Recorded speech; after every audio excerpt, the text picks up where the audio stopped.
Hola, buenas tardes. ¿Alguna vez te has quedado mirando al cielo pensando qué preguntarías a Dios si tuvieras la oportunidad?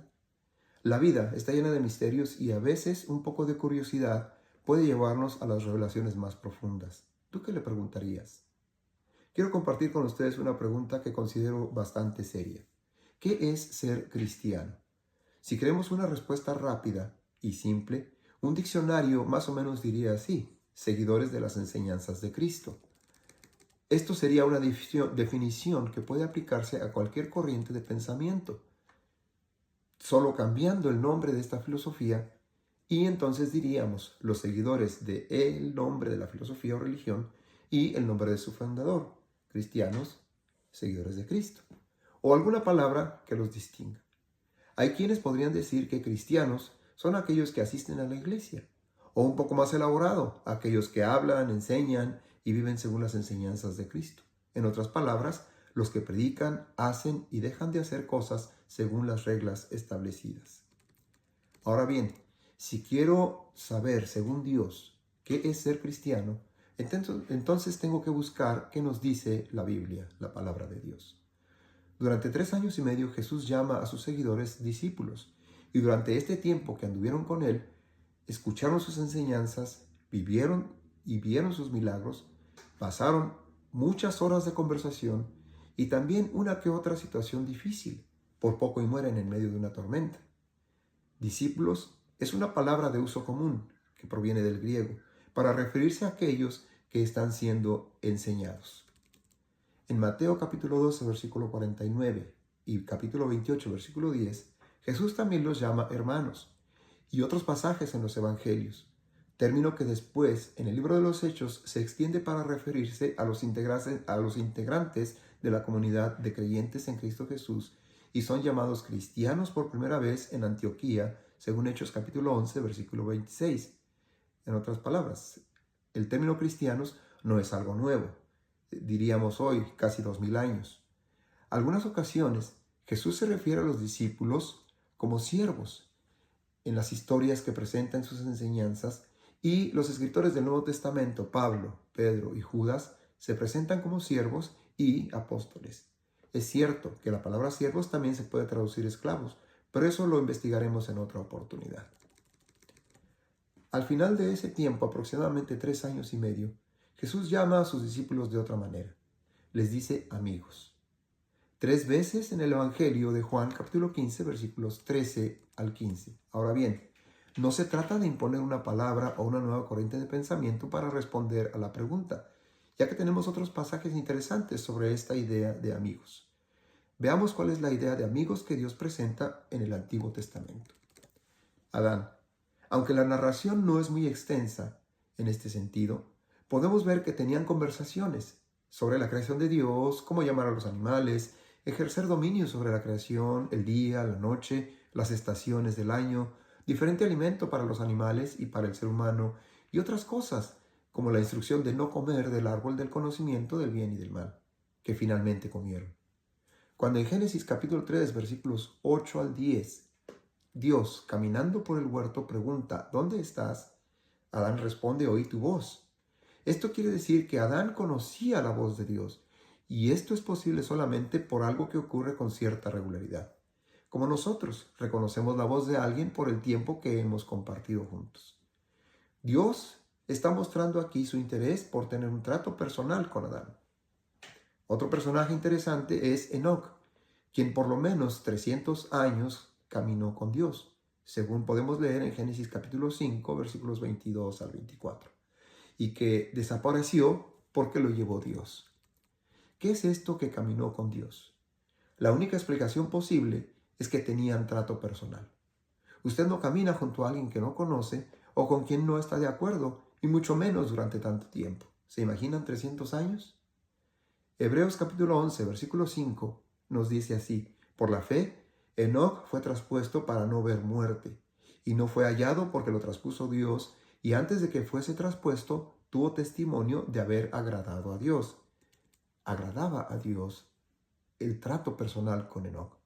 Judas, en el versículo 14, dice así: de estos también profetizó, o hablaba, o predicaba, o enseñaba Enoc, séptimo desde Adán, diciendo: He aquí, vino el Señor con sus santas decenas de millares. Enoc conocía a Dios, hablaba a otros de Dios, pero sobre todo confiaba en Dios. Hay otros ejemplos como Abraham, el rey David, los profetas, que nos muestran diferentes aspectos del trato personal que tenían con Dios. No era casualidad todo lo que ellos escribieron. Tenían un trato con Dios, sabían qué era lo que tenían que decir. Tener un trato personal es lo que podemos definir como amistad. ¿Qué es amistad?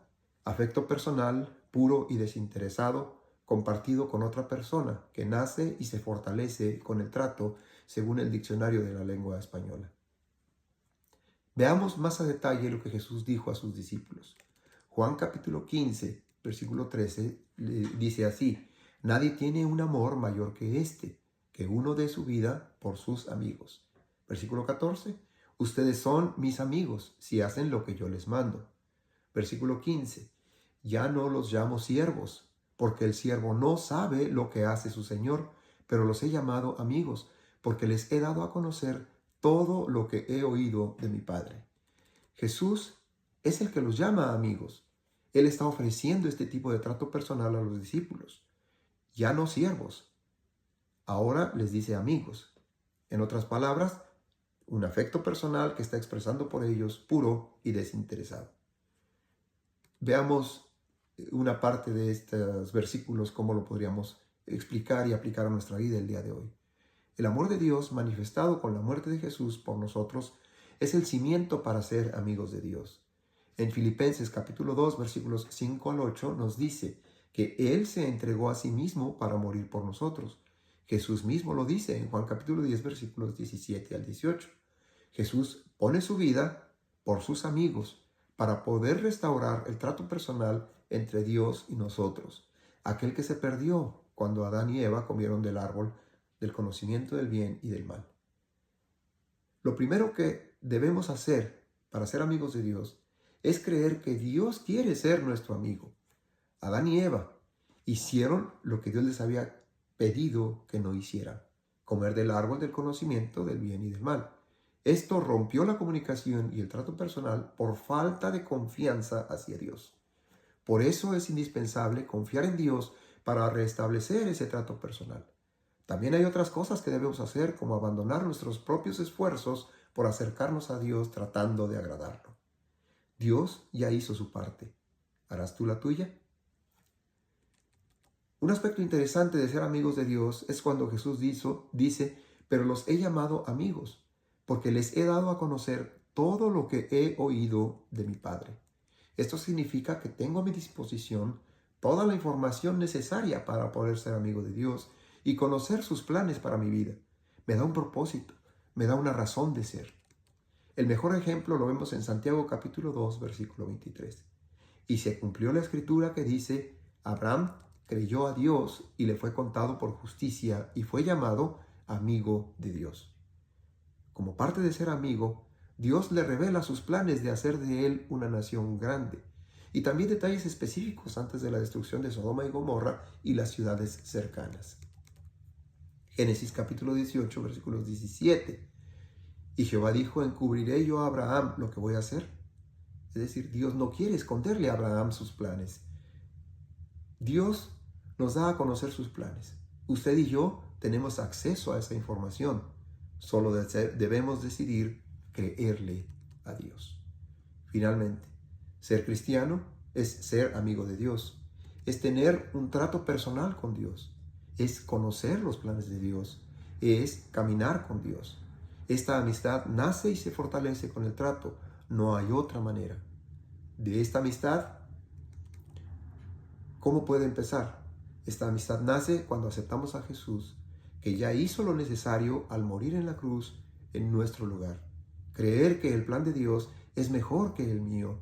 Darle la oportunidad de mostrarnos el camino que debemos seguir en nuestra vida con Dios a nuestro lado. Veremos más sobre este tema más adelante. Por hoy quiero decirles gracias por su tiempo, gracias por haber escuchado este mensaje. Nos vemos en el próximo. Dios les bendiga.